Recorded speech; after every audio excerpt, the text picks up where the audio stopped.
ខ្ញុំដឹងថាអ្នកមិនបានមើលថែអ្នកណាបានល្អទេ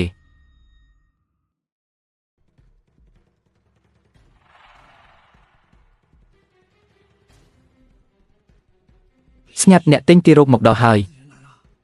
គាត់នៅតែមានចិត្តនីអាក្រក់បន្ទាប់ពីសុំវាតោះញ៉ាំអាហារចុងក្រោយមួយពេលចូលយើងបន្ថយការប្រុងប្រយ័ត្នរបស់យើងទ្វារឡានល្អមិនសមនឹងលក់បងប្រុសទី3ទេប៉ុន្តែបងប្រុសច្បងខ្ញុំមានអារម្មណ៍ថាគាត់ពិតជាខុសគ្នានៅថ្ងៃនេះ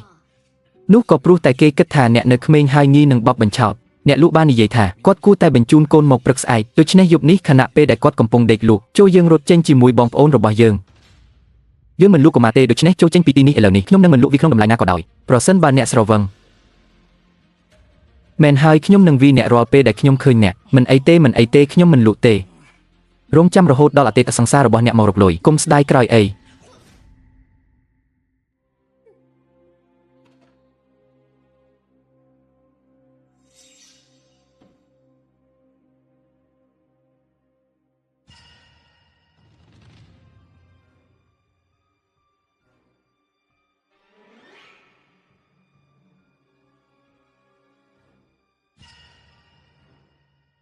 តើគាត់នឹងសម្លាប់ប្អូនប្រុសទី3នៅថ្ងៃនេះទេបងប្រុសទី4បានលួចហើយលក់វា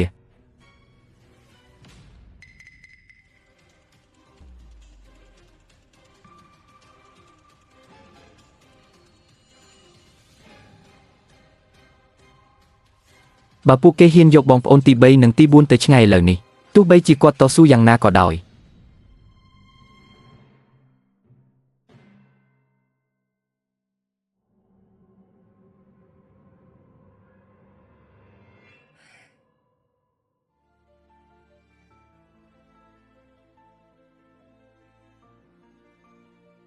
មនុស្សដែលមិនដែលខ្វល់ថាយើងរស់ឬស្លាប់សុំឲ្យនរណាម្នាក់គ្រប់ភួយឲ្យកុំទី3តើគាត់កំពុងព្យាយាមធ្វើអ្វីឲ្យប្រាកដ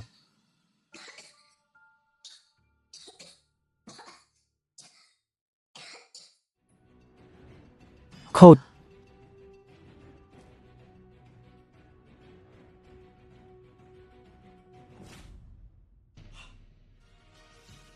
មែនហើយ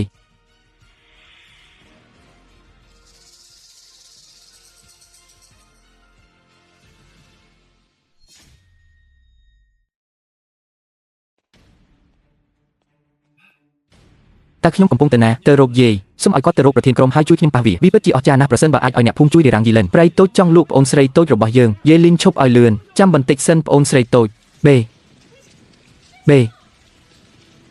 យីវិន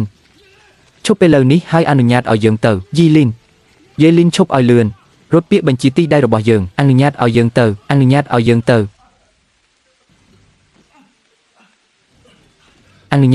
ទៅ